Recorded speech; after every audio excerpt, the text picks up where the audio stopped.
Good morning, have a nice day. Hello India. बड़ों को ढेर सारा प्रणाम, छोटों को ढेर सारा प्यार। और मेरे सारे सब्सक्राइबर कैसे हैं आप सबको ढेर सारा Ram Ram. Ganpati Bappa Morya. Welcome back to my YouTube channel Simi की डायरी ऑफिशियल में आप लोगों का ढेर सारा स्वागत है।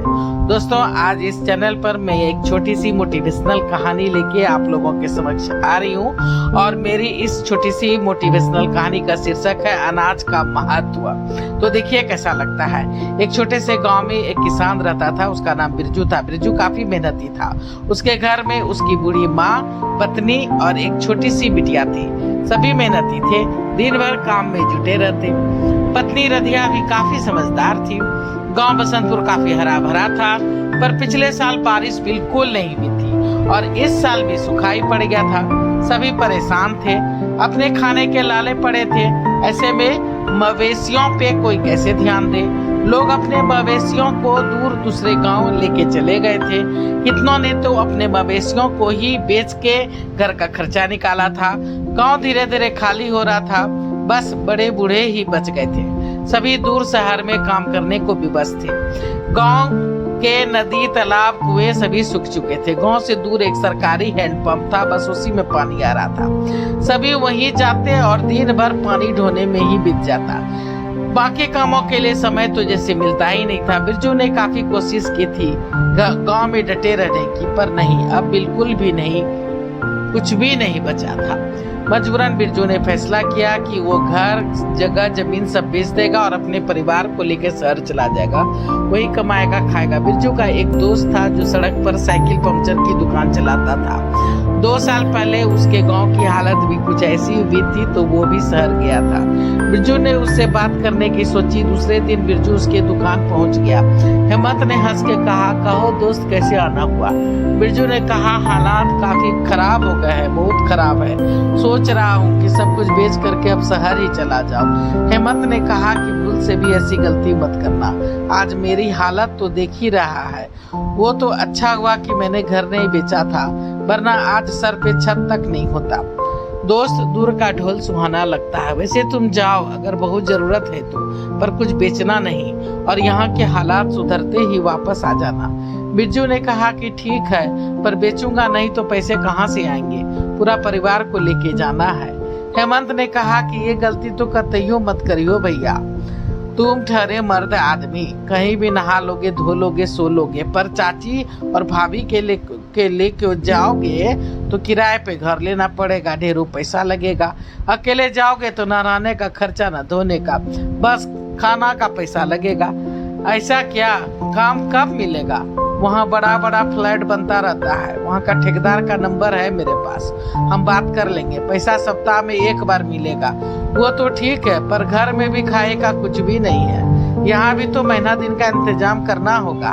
हेमंत ने कहा, उसकी चिंता तू मत कर, मेरे भाई ने राशन की दुकान खोली है, पूरा राशन घर के लिए लेके जा। भैया से मैं बात कर लूंगा, पर पैसे सप्ताह के बाद जो मिलेंगे उसे मेरे फोन पर भेज देना। पर मैंने तो अपना फोन भेज दिया है। कोई बात नहीं, वहाँ किसी दुकान से मेरे नंबर पे भेजना, मुझे मिल जाएगा। अब बचा तेरा 7 दिन का खाना खर्चा और गाड़ी का भाड़ा। तो देखता हूँ कहीं से कुछ होता है तो।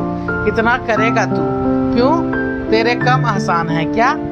मुझ पे भूल गया? 4-4 बार खून देके बचाया है मुझे। मेरी पत्नी मर जाती अगर ऑपरेशन नहीं होता। भाभी ने अपनी चूड़ियां बेच के पैसा दिया था। 2 जुड़वा बेटों का बाप, किसकी बदौलत बाप करता है, रुलाता है मुझे। तू चिंता फिकर छोड़ और जा। तेरे गांव के 2-4 लड़के हैं वहाँ। अच्छा, कौन कौन? वो मदन, रमन, संतोष और बगल वाली बस्ती का किशोर, सब मदद करेंगे तुम्हारी। मैं बोल दूंगा, तुम चिंता मत करो। हाँ, एक बात और, चमेली है कि बेच दी? कहाँ, माँ जिद पर अड़ी है। उसके 2 बच्चे तो बिक गए, पर वो पेट से है, इसलिए माँ बेचने नहीं दे रही है। उसे लेके रोज चराने जाती है, दोपहर में आती है, ऊपर से चारा भी जहाँ तहाँ से जुगाड़ करती है। क्या करे हम गरीब बिरजू? हेमंत ने कहा, मवेशी हमारे बुरे वक्त के जुगाड़ होते हैं, कितना राहत देते हैं। तुम चले जाओगे और चाची भी घर पर नहीं रहेगी तो भाभी को दिक्कत होगी। मैं ऐसा करता हूँ, गाय अपने घर ले आता हूँ। मेरी भी 2 गाय है, दोनों वक्त का मिला के 10 किलो दूध देती है। 2 किलो खाने का रखता हूँ और बाकी 8 केजी रोज साथ ले आता हूँ, मिश्रा जी के दुकान पे दे देता हूँ, कोई परेशानी नहीं। अरे वाह, तब तो ठीक है, मैं चलता हूँ, शाम में घर आना। हेमंत और बिरजू के ढेरों समझाने पर बुधनी ने गाय दे दी थी। हेमंत ने महीने भर का राशन भी ला दिया था। फिर चाय वाले मिश्रा जी से 10,000 रुपये उधार लेकर के हेमंत ने बिरजू को दे दिया था। बिरजू फुट फुट कर रो पड़ा था। तुमने सारे कर्जे उतार दिए हेमंत, तेरा ये एहसान मैं कभी नहीं भूलूंगा। अरे चुप कर, दोस्ती में no sorry no thank you, तू आराम से जा, यहाँ की चिंता मत करना। दोनों दोस्त गले मिले खूब रोए। तुम बहुत अच्छे दोस्त हो मेरा, और तुम बहुत बुरा दोस्त है क्या? दोनों हंस पड़े। बिरजू मुंबई आ गया था। उसे हेमंत के कहने पर बनने वाले फ्लैट में नौकरी मिल गई थी। बिरजू काफी मेहनत से काम कर रहा था, पर एक छोटे से कमरे में जब 7 लोग एक साथ सोते तो उसका जी घबरा जाता। कहाँ वो गांव का खुला खुला आंगन, कहाँ ये बंद कमरे। बिरजू को लगता कि उसका दम घुट जाएगा, मर जाएगा, पर चारा भी क्या था। पानी के लिए, फ्रेश होने के लिए हर वक्त लाइन में लगना पड़ता था। और खाना तो पूछो मत, बस थाली में जो मिल गया खा लो, ऊपर से कुछ लेने पर फिर से पैसे दो। एक रोटी 7 रुपए की, बाप रे बाप, तो इतनी कीमत है हमारे उपजाए अनाज की, पर हमें कहाँ मिलते इतने दाम। बिरजू मन लगा के काम तो करता, पर इसका दिल बिल्कुल नहीं लगता था। वो हर हफ्ता पैसे हेमंत के फोन पर भेजता था। चमेली अब माँ बन गई थी, पूरे 5 केजी दूध दे रही थी।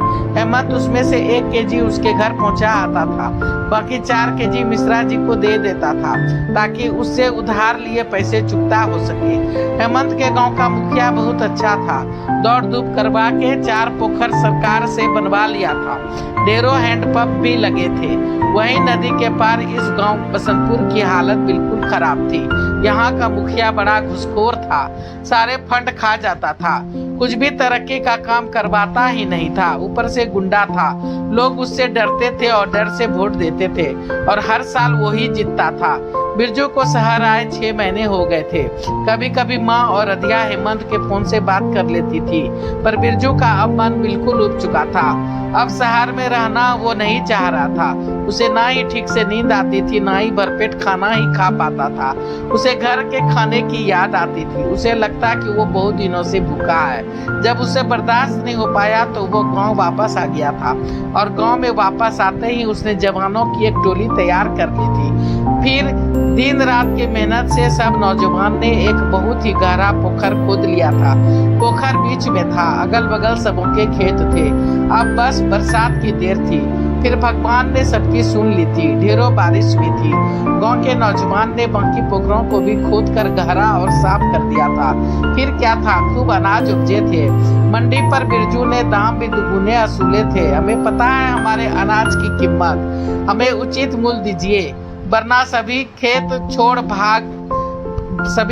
छोड़कर शहर भागेंगे तो खाने को दाने भी नहीं मिलेंगे। सही कर रहे हो आप। बिरजू के साथ साथ गांव वाले भी मुखिया से डरना बंद कर दिया था। बिरजू मैट्रिक पास था और मुखिया के चुनाव में खड़ा हो गया था, और फिर जीत भी गया था। सभी खुश थे। बिरजू ने कहा, हम किसानों पे एक बहुत बड़ी जिम्मेदारी है, और वो है अनाज उपजाने की।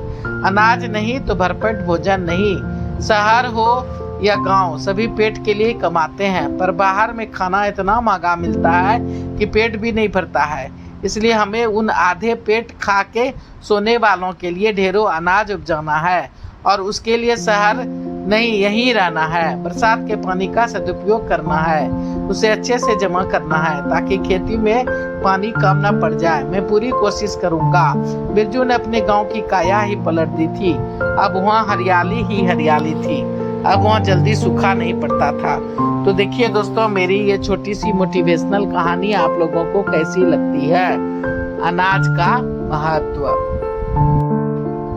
तो देखिए दोस्तों, कैसी लगती है कहानी, प्लीज कमेंट्स करके जरूर बताइएगा।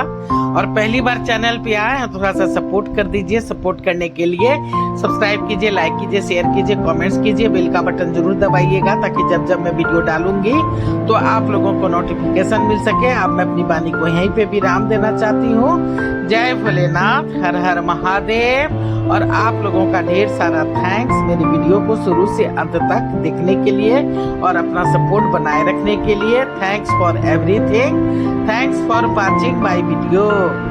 थैंक यू दोस्तों, थैंक